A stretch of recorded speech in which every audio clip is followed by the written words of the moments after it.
शिवराज जी ने हजारों करोड़ रुपए खर्च किए और लाडली बहना की बातें की। बहनों ने भरोसा भी किया, वोट भी दे दिया, पर अब 3,000 रुपये होने थे तो जैसे तैसे बहना का ये पैसे देने की बात सरकार करती है। ये अन्याय है। मैं मानता हूँ अगर सरकार में थोड़ी सी भी मर्यादा हो, थोड़ी नैतिकता हो, तो 3,000 रुपये बहनों के खातों में डालना चाहिए। ये धोखे के खिलाफ कांग्रेस पार्टी अपना बिगुल बजाएगी। जो वचन पत्र रामायण और गीता जैसा मुख्यमंत्री ने कहा, उसके एक एक अक्षर का पालन उनको करना चाहिए। 5 साल जब बीत जाएंगे तब बातें करेंगे। ये अब कांग्रेस होने नहीं देगी, जनता भी नहीं होने देगी। हमारा दायित्व है, अभी हम अपनी बात मीडिया के माध्यम से, अपने कार्यकर्ताओं के माध्यम से कह रहे हैं। बहनों की लड़ाई शिवराज भैया चला गया, जीतू भैया है, कांग्रेस के भैया है।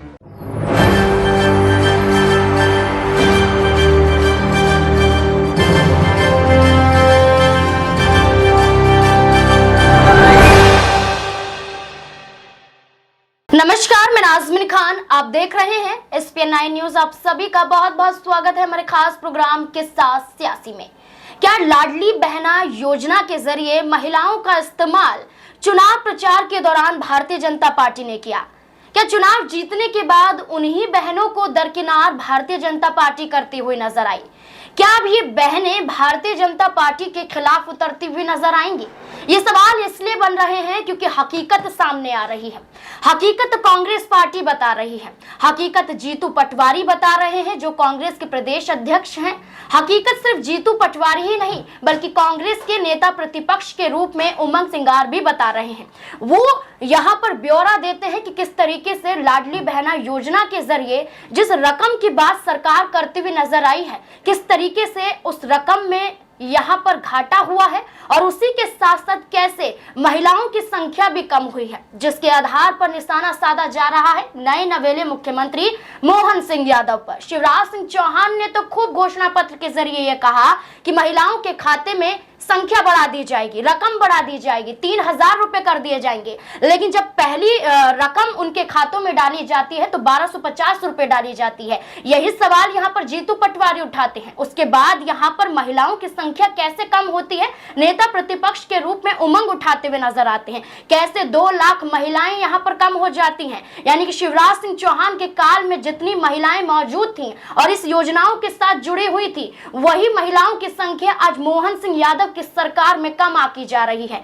ट्वीट के माध्यम से उमंग ने खुद इस बात का ब्यौरा दिया है। उन्होंने कहा है कि जब यहाँ पर शिवराज सिंह चौहान सीएम थे तो 1,31,00,000 यहाँ पर महिलाएं मौजूद थी जो इस योजना के साथ जुड़ी हुई थी। लेकिन जैसे ही नए नवेले मुख्यमंत्री आते हैं और ये कहते हैं कि हम इस योजना को बंद नहीं होने देंगे और ये कहते हैं कि शिवराज सिंह चौहान की ये योजना सुचारू रूप से चलती रहेगी, उसी के तहत यहाँ पर संख्या घटकर 1,29,00,000 हो जाती है महिलाओं की संख्या, माफ कीजिएगा।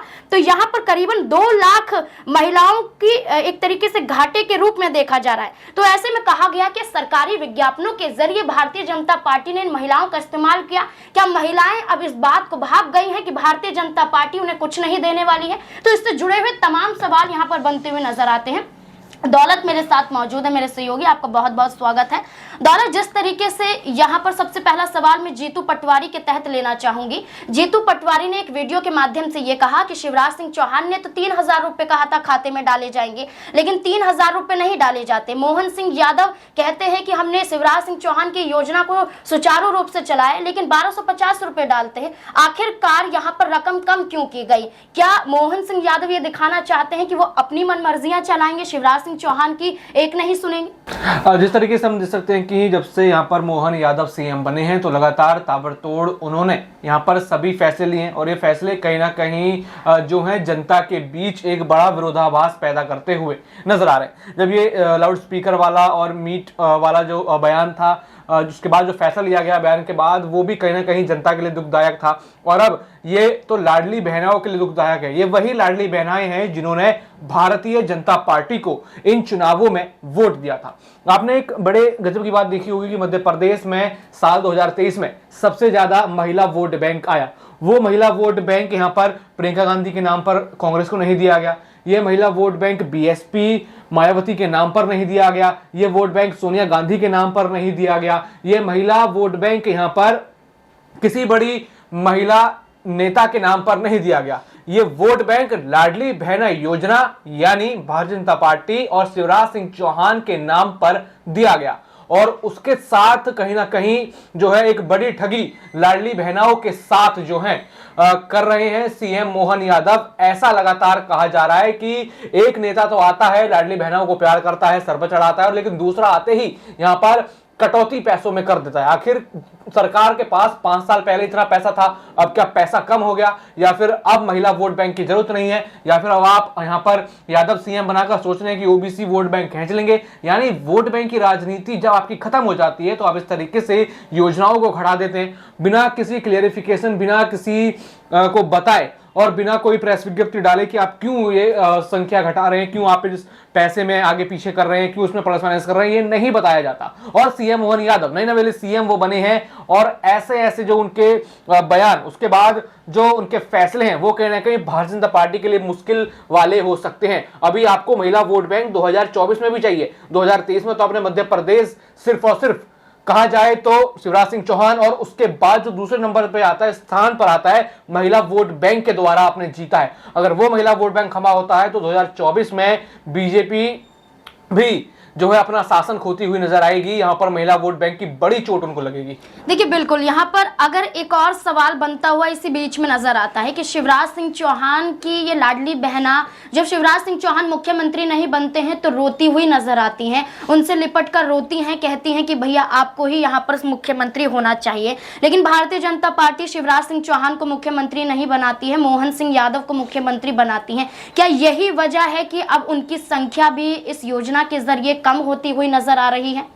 बिल्कुल, यहाँ पर हम देख सकते हैं कि यहाँ पर अब जो लाडली बहनाएं हैं उन लाडली बहनाओं पर खतरा एक तो इंटरनेट की तरफ से भी आ रहा है और दूसरा खतरा ये कि उनकी राशि यहाँ पर कटौती कर दी गई। अब जो बीजेपी को सपोर्ट यहाँ पर लाडली बहनों या फिर वोट बैंक का मिल रहा था वो अब मिलना कम हो जाएगा, या फिर आप कह लीजिए अगर ऐसी ही घोषणाएं होती रही तो ये पूरी तरीके से महिला vote bank Bharatiya Janata party के हाथ से कट ऑफ होता हुआ नजर आएगा। ऐसे में बड़ी मुश्किल यहाँ पर भाजपा को आएगी। भाजपा को समझना होगा कि जो नए सीएम आए हैं पहले उनकी नीतियों पर पहले देखें कि पूरी तरीके से उनको आपने यहाँ पर एक राज्य दे दिया, वो राज्य जो शिवराज सिंह चौहान ने 18 साल तक आपके लिए बुनाया था, जहां से आप लोकसभा इतने ठाठ से जीते हैं। 19-14 के जो देखे जाएं आंकड़े वो बहुत अच्छे रहे बीजेपी के लोकसभा के अनुसार भी, उसमें भी महिला वोट बैंक का काफी इजाफा है, वो भी शिवराज सिंह चौहान की लाडली बहनाओं के जरिए। और यहाँ पर वो लगातार यहाँ प्रधानमंत्री नरेंद्र मोदी की योजनाओं को अच्छा बताते हैं, उसकी तारीफ करते हैं, तो महिला वोट बैंक खिंचा चलाता है।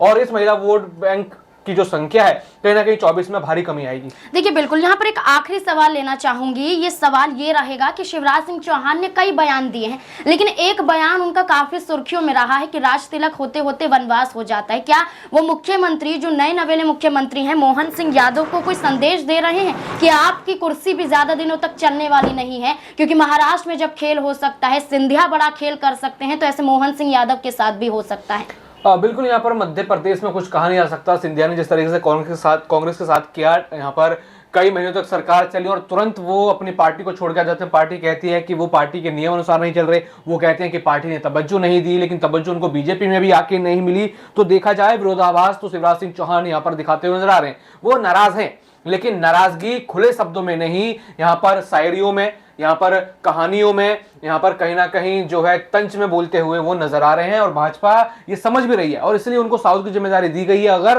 वो वहां पर परफॉर्मेंस लाते हैं तो उनको आगे भी कंसीडर किया जाएगा। देखिए बिल्कुल, यहाँ पर अब ये देखना होगा कि शिवराज सिंह चौहान को एक बड़ी जिम्मेदारी तो दी गई है, लेकिन मुख्यमंत्री के तौर पर क्या मोहन सिंह यादव इन जिम्मेदारियों को संभालते हुए नजर आएंगे? लाडली बहना योजना के जरिए खुश करेंगे या फिर इस योजना के तहत ही यही महिलाएं सड़कों पर उतर आएंगी मोहन सिंह यादव के खिलाफ? क्या कुछ लगता है आपको? कमेंट बॉक्स में जरूर बताएं।